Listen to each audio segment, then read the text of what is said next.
comes to you from howtolicenseyourmusic.com and learnaudioengineering.net. 3 secrets to successful music production for licensing. Producing music for licensing requires 3 things that are similar to but different than producing music for the radio. Section 1. Organization and hard work. Those who approach their music production as well as business transactions with the greatest attention to detail and with the greatest amount of focused energy win the biggest. Simple as that. Those who approach their music production as well as business transactions with the least attention to detail and the least amount of focused energy lose the biggest. Again, it's as simple as that. When I was the advertising and promotion manager for a major music publication in Hollywood, I was helping the band Guns N' Roses, among other bands, craft their advertising campaigns. These guys were extremely organized and very hard-working. It was no surprise to me whatsoever when I saw them achieve international success and stardom. They developed the habits of organization and hard work. With music production for licensing, the degree to which organization plays a key role is huge. If you develop habits that include extreme and efficient organization, assuming your composition and songs are good, nothing can stop you but yourself.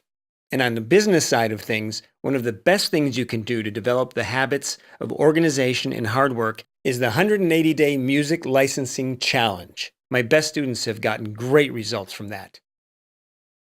For music production, organization covers all aspects of the process of recording: arranging, tracking, editing, mixing, and mastering. Section 2. Uptrending attention to detail, the quality curve. It's fascinating that almost every one of my students, myself included, has gone through a very similar transformation prior to achieving success in music licensing. I call it the quality curve. Each one of us has gone through the process of graduating from downtrending attention to detail to earning our degree in uptrending attention to detail. Though what I am about to tell you is simple to state, putting it into practice is one of the hardest single disciplines I have ever seen accomplished, myself included. What is downtrending attention to detail? Downtrending attention to detail looks like this. In real life, here's how it plays out.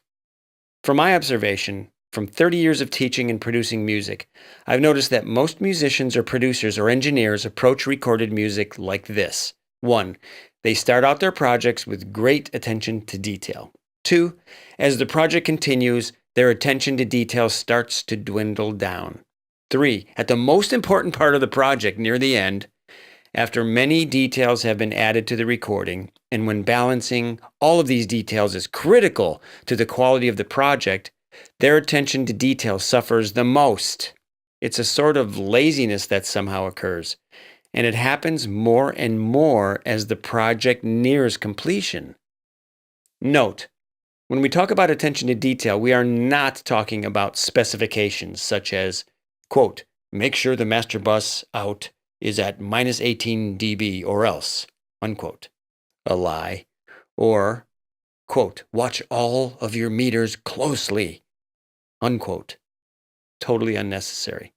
Attention to detail means sonic attention to detail, listening attention to detail, hearing attention to detail, sound attention to detail, not watching anything, listening.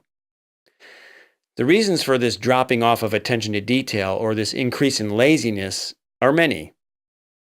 But here are 3 main reasons I've discovered which seem to be common denominators among many musicians, producers, and engineers. See if you can relate to any of these. A. Near the end of the project, when the mix is starting to come together, the creator of the track starts to hear the birth of their musical dream right before their ears, and they get so excited to share it with the world that they no longer give their track the attention to detail it needs, when it needs more attention to detail than ever. I call this a sort of crazy laziness because it's not lazy in the typical sense of the word.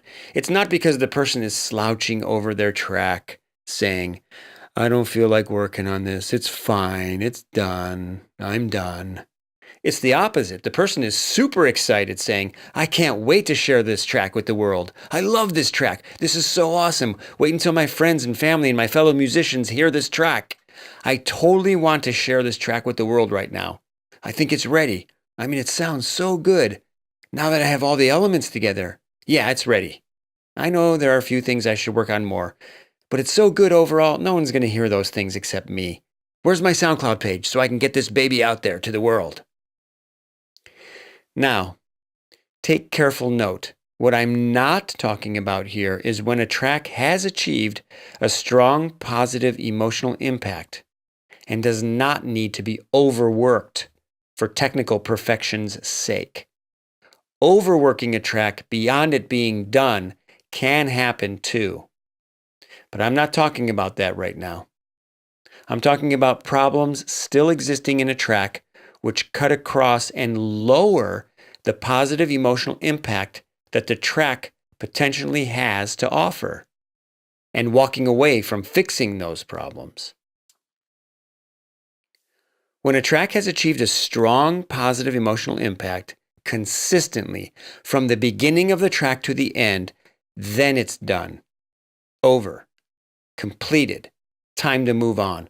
But when problem spots in the track stop that consistent positive emotional impact from occurring, then it's time to roll up your sleeves and work harder than ever with the highest attention to detail than ever before until you achieve that consistent positive emotional impact from beginning to end. And that is way easier said than done. That's the difference between downtrending attention to detail and uptrending attention to detail. And now, the second of the three common denominators of reasons why people drop their attention to detail. B. There's no other way to put it except pure laziness. This one is not the crazy laziness of being overly excited to share their track. This is where the person is slouching over their track saying, I don't feel like working on this. It's fine. It's done. I'm done. And now the third of the three common denominators. C. Something has cut across the confidence of the person mixing this track to the degree where they are now suffering from no objective viewpoint on what they are listening to and feeling like they don't know what to do next. This is a fascinating aspect of our industry. It's one that I have dedicated my teaching career to solving for anyone who finds themselves feeling this way. It's fascinating to me because the truth is, the person who is feeling this way, feeling that they don't know what to do, is closer to solving their problem than they know. They can absolutely solve their problem by firstly, using the technique of A-Being. A detailed look at A-Being is coming up in the next section.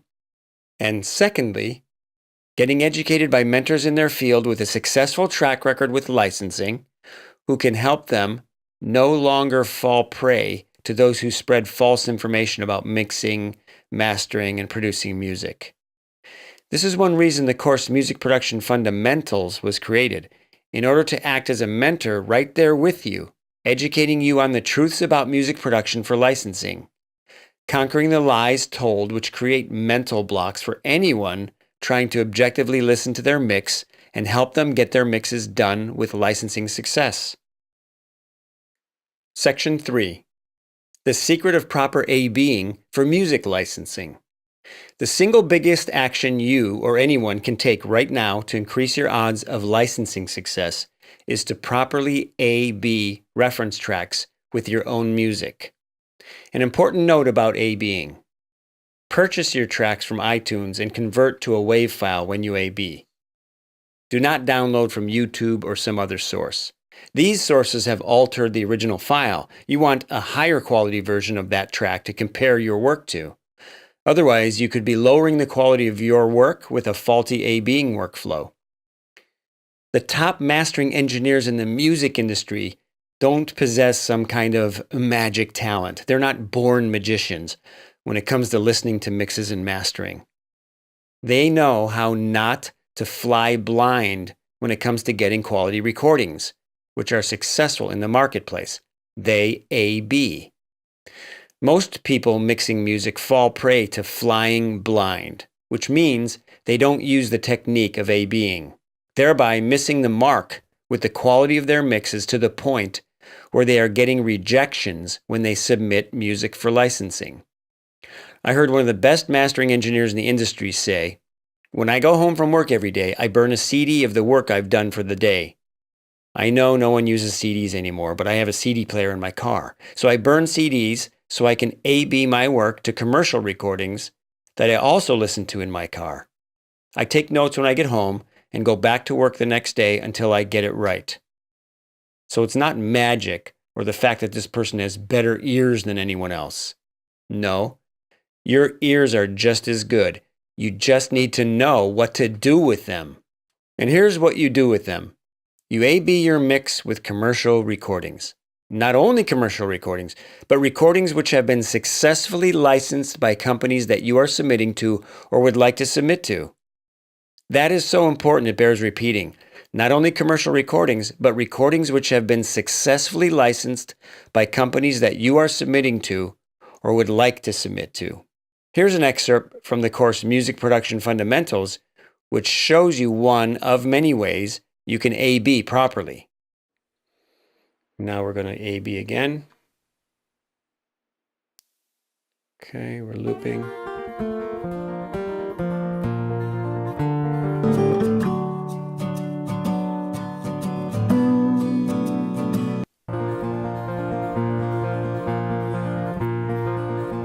So you notice I made a loop out of the A-B track up there. I kept the vocal out of it and other stuff so I could just work with it for a while and go over and over and A-B the guitar. So A-Bing is not just about A-Bing, your track, your entire mix to another entire song. You can A-B different instruments, in this case guitar, basses. There's ways to get recordings of different instruments, or sometimes they stick out in the arrangement, they play a solo.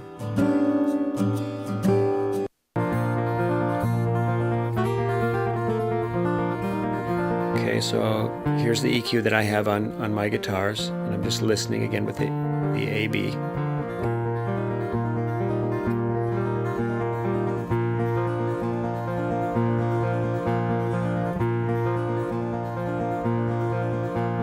And I have a de-esser on here. I listened to it without the de-esser. I found some problems in the strings, kind of buzzing, real high end.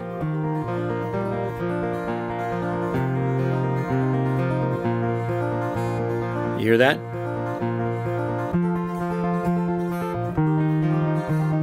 It was cutting through the mix and it was a little annoying for me. So here's an example of using a tool that maybe you wouldn't think of. De-essers are for voices, right? Well, they're tools. And the philosophy that I want you to develop is this. When you're watching this or other tutorials, it's not like, oh, I'm going to use a de-esser on guitars from now on. No, the idea is to pick up on the philosophy. The philosophy is this. Oh, I can experiment with tools and try different things that may be very rewarding, give me an incredible sound and emotion. And you don't have to follow a formula. This is an art. It's not a science. So experiment. And the more you learn your tools, the more efficient your experimentation becomes. It doesn't take so long. Sometimes you have to experiment to learn your tools.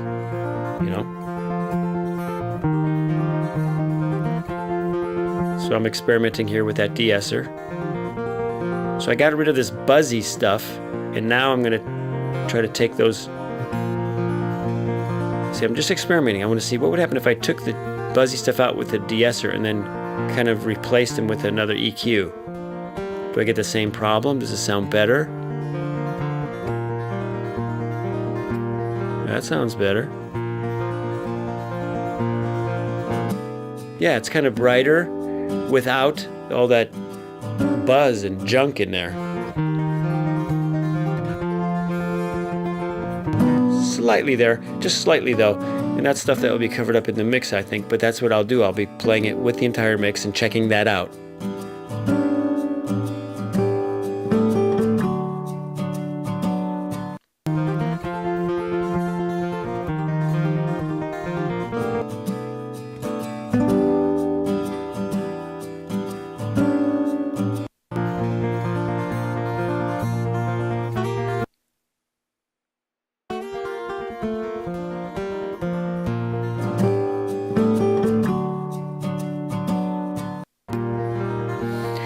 And you have to keep in mind too that he's playing some different notes and different range on his instrument.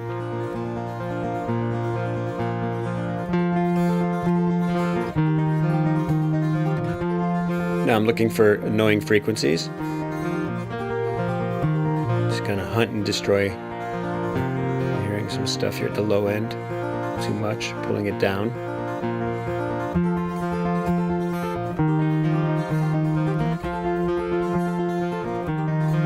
Now down here around 50 hertz. I can just pull that down. I don't want to get mud down there at the low end.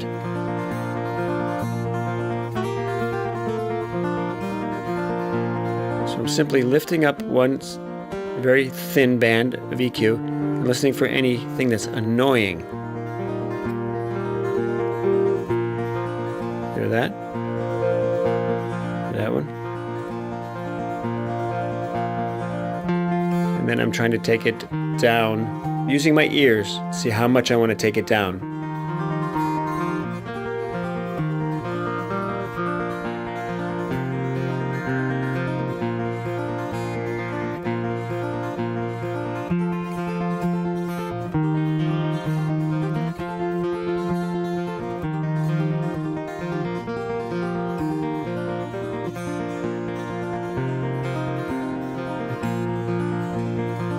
There, I heard some of that rattle there.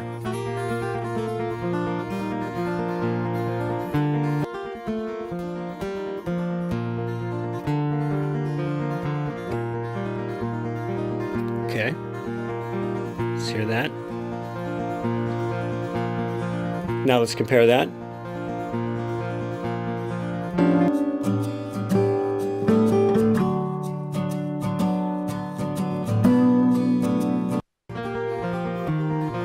Yeah, not bad for the song. For this song, it's coming along nice. And I would say, you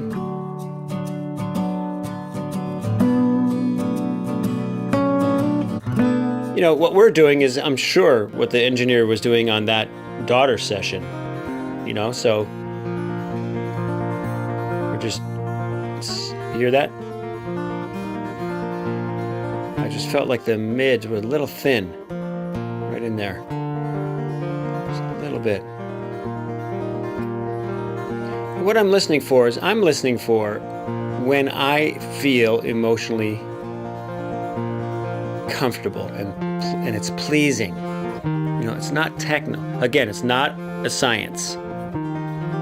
You know, people always want to hear, well, what frequency do you turn down on acoustic guitars and which ones do you turn up? Oh, well, 47.3 hertz, make sure you turn it down, and 17, you know, pump it up, and then up around 5K, make sure, no, music is an art, and these raw material you're working with are like snowflakes. They're unique, so they have to be treated with care, and you have to listen and feel the emotion.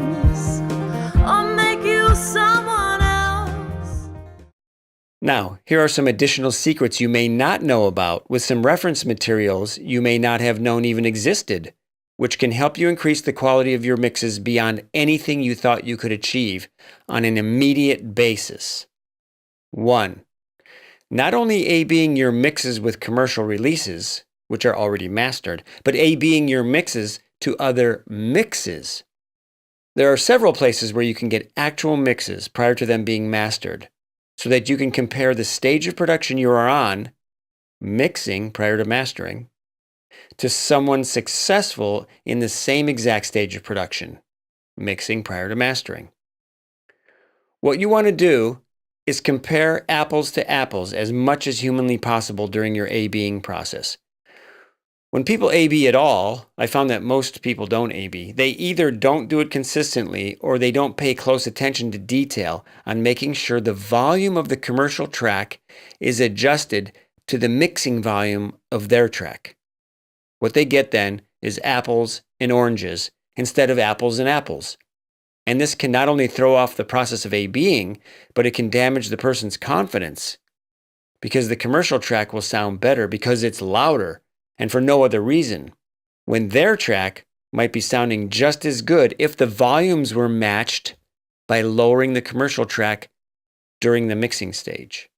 2.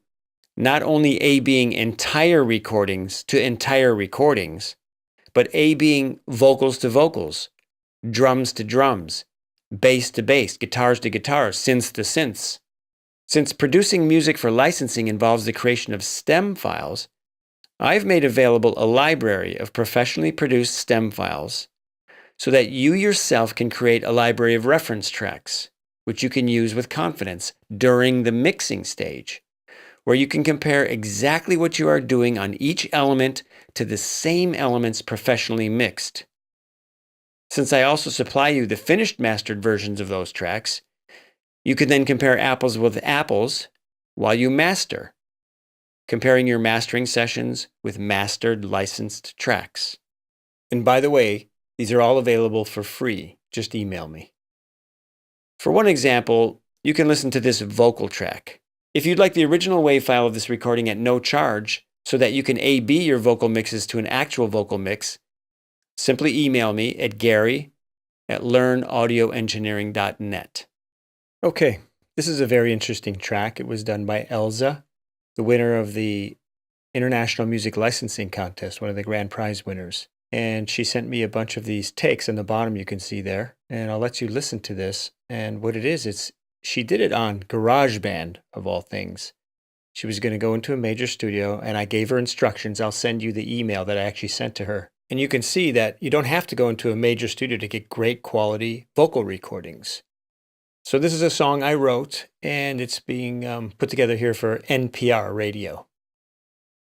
Fathers and mothers, sisters and brothers, husbands and wives, they all lost their lives in America. At the hands of the devil, dirt meets the shovel as we bury the dead under blue, white, and red in America. In America. Millions of candles we burn in the night, lighting a way straight to heaven. I hear the voices of spirits who sing, singing the anthem.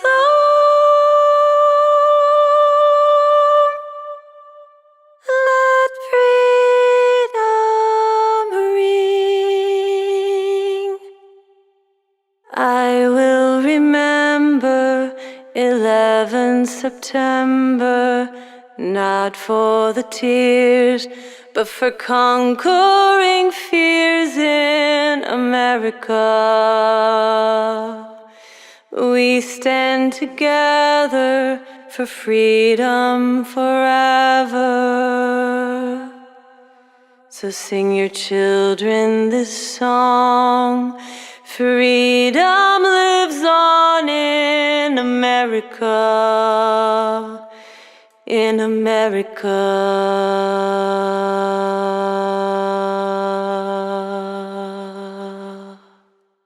Great job by Elza. And by the way, she does vocal studio work now, so if you're interested in getting a good vocalist, let me know. Just shoot me an email. So this mix will be available to you, pre-mastered, so that you can A/B this track, this vocal track, with any vocal track you're doing. Also, that's free. So just email me if you need any of that stuff. And this next track is a track called Celebrate. And this track was actually picked up for a publishing deal with HD Music Now. And these stem files are available as well, so that you can have these at no charge, so that you can A/B them with your mixes. These are the mixed versions. And then you'll have the mastered version of the song that you can A/B with any songs that you'd like to A/B in the mastering process. And this is more of a pop dance track. So here are some excerpts of those stem files for you to listen to. And again, just email me at gary@learnaudioengineering.net if you'd like any of this material. Celebrate the good times. Everything is alright.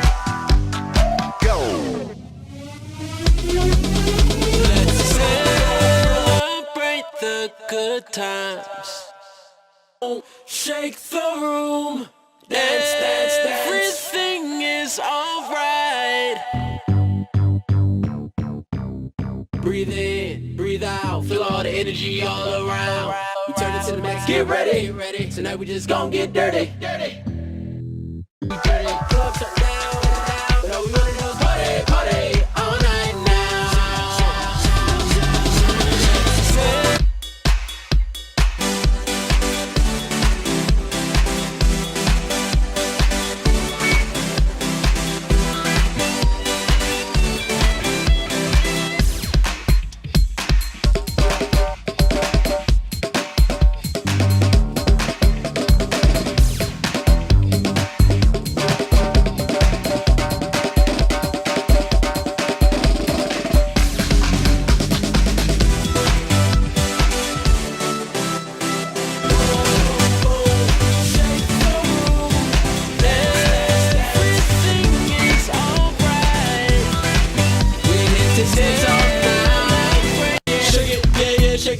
Drop it low, earthquake it.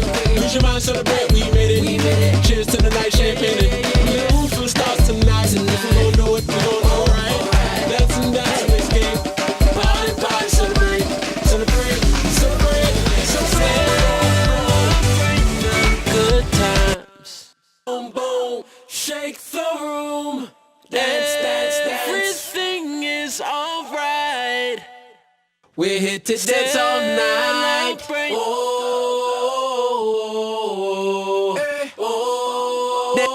dance all night. Oh, leave your troubles behind.